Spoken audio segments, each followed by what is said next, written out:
그래도 웃어요. 사랑하는 서지역 식구들 안녕하세요.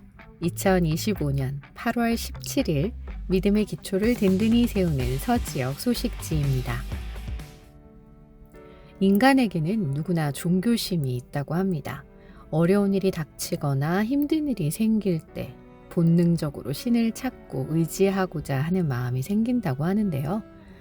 그것은 아마도 하나님께서 인간을 창조하실 때 하나님의 생기를 불어넣으시고 영적인 존재로 창조하셨기 때문이 아닐까 생각됩니다.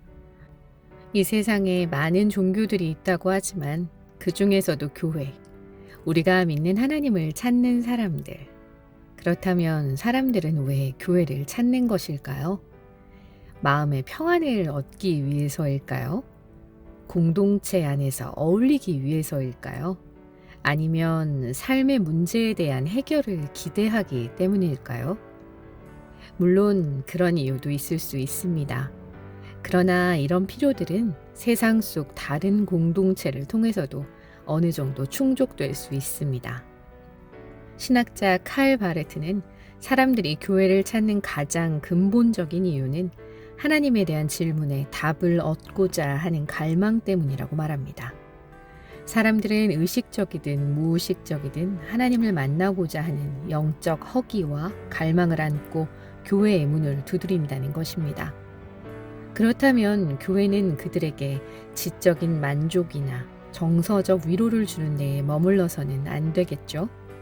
그렇게 되면 신앙의 본질을 희석되고 성도들은 수동적인 소비자가 되고 말 것입니다. 사람들이 교회를 찾는 진짜 이유는 예수 그리스도를 인격적으로 만나기 위함입니다. 말씀으로 양육받고 삶이 변화되어 하나님 나라의 제자로 살아가기 위해서입니다. 따라서 교회는 단순히 인간적 필요를 충족하는 장소가 아니라 예수 그리스도를 통해 하나님을 만나는 거룩한 통로가 되어야 합니다. 교회는 복음을 선포하고 성도들이 말씀 안에서 자라가도록 돕고 그 삶의 모든 영역에서 하나님 나라의 가치와 사명을 실천하도록 이끌어야 합니다. 여기서 이루어지는 부흥은 단순한 모임의 증가나 프로그램의 확대가 아니라 사람들의 내면과 삶이 새롭게 변화되는 영적 사건으로 드러나게 됩니다. 교회가 그리스도의 몸으로서 제 역할을 다할 때 교회를 찾는 이들은 단순한 소비자가 아니라 제자로 세워지고 세상 속에서 빛과 소금으로 살아가는 하나님 나라의 동역자가 됩니다. 영적 성장이란 단순한 지식의 확장이 아니라 성도가 자신의 신앙 단계와 생애 주기, 삶의 환경에 맞는 돌봄을 받으며 점진적으로 그리스도의 제자가 되어가는 과정입니다. 그리고 헌신은 목회자와 리더들이 교회의 비전과 목표를 세우고 성도들이 영적으로 성숙해질 수 있도록 체계적인 양육과 공동체적 돌봄 구조를 세우는 사명적 태도를 의미합니다. 따라서 좋은 교회는 성도들에게 각자의 필요에 맞는 맞춤형 신앙교육과 의미 있는 공동체 경험을 제공하며 사역에 책임 있게 참여할 수 있는 구조적인 기반을 갖추고 있습니다. 그럼 과연 우리 교회는 어떤가요? 한번 생각해 볼 필요가 있을 것 같습니다. 우리 교회가 복음으로 모든 구조와 문화 안에서 살아 움직이는 그리스도의 몸으로 온전히 세워지는 진정으로 좋은 교회가 되기를 소망합니다. 이번 주 성경 암송 구절입니다. 이에 예수께서 제자들에게 이르시되 누구든지 나를 따라오려거든 자기를 부인하고 자기 십자가를 지고 나를 따를 것이니라. 마태복음 16장 24절 말씀. 아멘. 이번 주 소식지에 은혜를 나누어 주신 분은 현재 우리 서지역 센터장이자 유년부 교사로 섬기고 있는 정희경 집사님입니다. 청소년 어린이 두 날개 프로세스 집중훈련을 다녀오고 나서 받은 은혜를 나누어 주셨는데요. 이 청소년 어린이 두 날개 프로세스 집중훈련을 줄여서 청어집이라고 부른다고 하네요.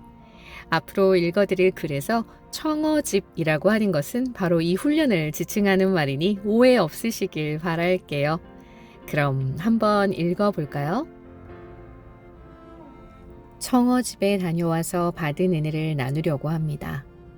청어집은 교재는 같지만 갈 때마다 주시는 은혜가 다르고 때마다 주시는 비전이 다른 것 같습니다. 이번에는 계속 체험적인 신앙을 이야기하셨습니다. 교사인 내가 먼저 하나님을 만나고 체험해야 아이들에게 흘려주고 간증할 수 있다 하시며 교육을 하게 되면 성장이 안 일어난다면서 체험을 강조하셨습니다. 그리고 부모의 심정으로 양육을 해야 한다고 하셨습니다. 사람은 영적인 존재이기 때문에 어린아이라도 사랑하는 것이 거짓인 것도 다 느낀다 하셨습니다. 저는 처음 양육을 할 때 부모의 심정으로 양육하는 것이 아닌 교육을 했었구나 하며 많이 회개하였습니다. 중요한 것은 딱 두 가지라 하셨습니다. 예수님의 심정, 부모의 마음과 성령의 권능이면 된다고 하셨습니다. 아이들을 내 자식처럼 생각하고 품고 기도하면 안 될 것이 없다 하셨습니다. 해피키즈나 해피스쿨 양육은 해산의 수고이고 치열한 영적 전쟁이기에 기도하지 않고는 할 수가 없고 아이들을 자라게 하는 일은 온전히 하나님의 몫이고 하나님이 하십니다. 그러니 부담 느낄 것이 없습니다. 하나님이 내게 맡기신 사역은 내 일이 아니고 하나님의 사역이니 우리는 순종하고 전적으로 맡기기만 하면 됩니다. 제가 처음 청어집을 갔을 때 고등학생들이 학교에서 해피스쿨을 하는 것을 보고 충격을 받았습니다. 점심시간에 저렇게 귀한 시간을 내어 복음을 전하는데 나는 예수님, 날 위해 십자가 지시고 구원해 주셨음에도 지금껏 무얼 하고 살았나 하며 회개하게 되었습니다. 그때 결단하고 돌아와 행복 모임을 매일 열도록 인도하셨습니다. 필드에서 해봐야 성령님의 일하심을 체험하고 맛볼 수 있다는 말씀이 크게 와닿았습니다. 머리로만 고민하고 된다 안 된다 하는 것이 크신 하나님을 내가 제한하는 것임을 알게 되었습니다. 양육과 행복 모임도 가정에서 해피키즈, 해피스쿨을 해보며 서툴지만 말로 표현할 수 없을 만큼 하나님과의 러브스토리 체험 간증이 켜켜이 쌓이는 황홀한 경험을 했습니다. 그래서 한 번 맛본 사람들은 계속 할 수밖에 없는 것 같습니다. 요즘은 나가서 전도하는 것이 어렵다 합니다. 유년부에서도 매주 선생님들과 목사님이 나가서 학교 앞 전도를 하시지만 쉽지 않습니다. 하지만 그렇게라도 씨를 뿌려야 하기에 쉬지 않고 하고 있습니다. 관계 전도를 통해 많이 교회에 오게 되는데 그게 행복 모임이고 해피키즈, 해피스쿨입니다. 양육과 해피키즈를 통해 아이들이 변화되는 것을 보았을 때 정말 너무 기뻤습니다. 이번에 저희 양육생 친구의 전도 대상자를 놓고 다 함께 기도했었는데 그 친구가 전도 축제에 왔을 때 다 함께 기쁨을 누리고 정말 천국잔치 축제였습니다. 한 영혼이 얼마나 귀함을 혼자가 아닌 다 함께 누리고 체험하게 되었습니다. 씨를 뿌리는 작업을 유년부, 초등부 때부터 하다 보면 아이들이 자라 중등부, 고등부 때 스스로 학교에서 해피스쿨을 여는 날이 반드시 올 것을 기대해 봅니다. 우리가 하다가 낙심하지 말 것은 우리가 무얼 희생하고 해드리는 게 아니라 하나님께서 하나님의 일에 교사인 우리를 기쁨에 동참시켜 주신다는 것입니다. 하나님은 혼자서도 다 하실 수 있는 전능하신 하나님이시지만 하나님의 일에 필드에서 함께 동역하며 이 감격과 기쁨을 누리시길 누구보다 원하시고 기뻐하십니다. 다음 세대를 위해 교사인 우리가 먼저 결단, 순종하며 나아갔으면 좋겠습니다. 억지로가 아닌, 누가 시켜서가 아닌, 날 구원하신 그 주님을 사랑하는 마음으로 함께 해주시길 바라며 사람으로는 할 수 없으되 하나님은 하실 줄 믿습니다. 아멘. 아멘. 이 글을 통해 집사님의 간절한 마음과 복음을 향한 열정이 느껴지는 것 같습니다. 또 교사로서 집사님에게 주시는 도전이 모두에게 전해지기를 간절히 기도합니다. 한 영혼을 향한 집사님의 열정과 사모함이 하나님 보시기에 너무 귀하고 아름다운 모습일 거라 확신합니다. 앞으로도 이 믿음과 결단이 30배, 60배, 또 100배의 열매를 맺도록 함께 믿음으로 기도하겠습니다. 이번 주 소식지에도 역시 지난주에 이어 교육부서 여름수련회의 이모저모 사진들이 실렸네요. 유치부 아이들의 모습은 언제 봐도 너무 귀여운 것 같습니다. 우리 교회의 다음 세대인 아이들이 믿음으로 굳건하게 잘 자라나기를 간절히 기도합니다. 책 소개입니다. 진실로 삶이 되게 하는 성경 읽기는 적용해서 완성된다. 바로 이용세 목사님의 묵상과 적용이라는 책입니다. 우리가 성경을 대하는 목적은 말씀으로 살기 위함입니다. 또한 말씀으로 산다는 것은 말씀으로 삶이 변화되고 말씀대로 행하는 것입니다. 그리스도인이 변화되기 위한 가장 좋은 길은 말씀을 묵상하고 적용하는 것입니다. 그런데 묵상과 적용은 말씀을 깊이 대하는 일이라 생각보다 간단하지가 않습니다. 정확성과 적절성이 요구되기에 그 개념과 방법을 잘 알아야 안전하고 풍성하게 적용할 수 있습니다. 바로 이 적용을 잘할 수 있는 방법에 대하여 이 책에서 이야기하고 있습니다. 한번 찾아서 읽어보시면 어떨까요? 이번 주는 마지막으로 가장 강력한 세 겹줄 기도의 비밀을 이야기하고 마치고자 합니다. 모세의 팔이 피곤함에 그들이 돌을 가져다가 모세의 아래에 놓아 그가 그 위에 앉게 하고 아론과 훌이 한 사람은 이쪽에서 한 사람은 저쪽에서 모세의 손을 붙들어 올렸더니 그 손이 해가 지도록 내려오지 아니한지라. 출애굽기 17장 12절 말씀. 모세는 위대한 지도자였지만 그 역시 사람이기에 팔이 피곤해질 수밖에 없었습니다. 그러자 아론과 훌이 돌을 가져다가 모세의 아래에 놓아 그를 그 위에 앉히고 양옆에서 그의 두 팔을 붙들어 주었습니다. 한 선교사님은 동료 선교사님이 암 진단을 받았을 때 이렇게 기도했다고 합니다. 주님, 저 후배 선교사는 아이가 1살밖에 안 됩니다. 너무 어립니다.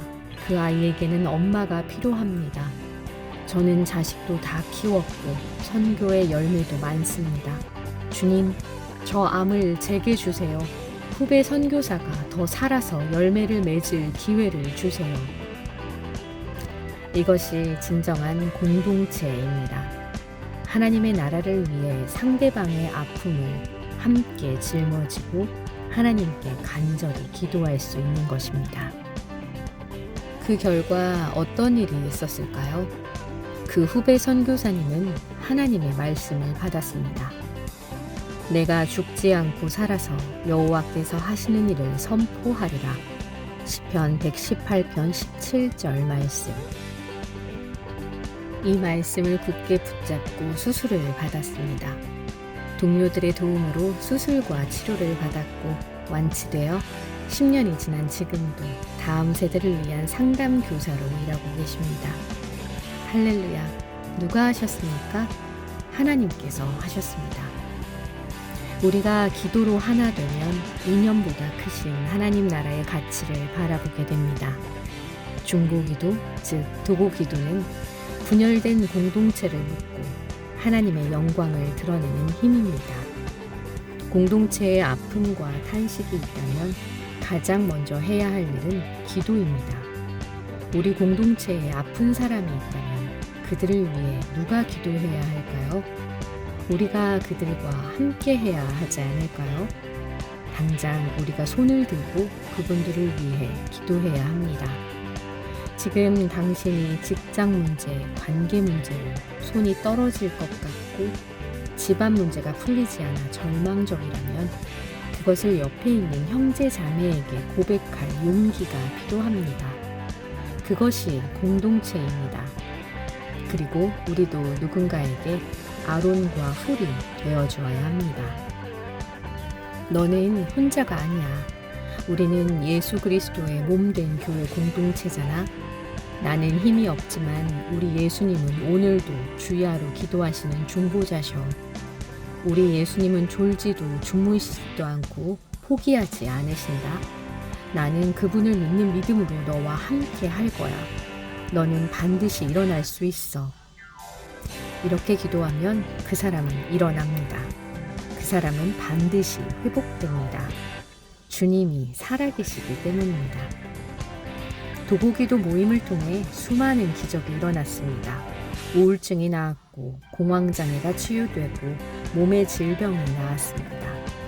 또 임종을 앞둔 이들에게도 마지막 순간 주님을 영접하는 놀라운 일들이 일어났습니다.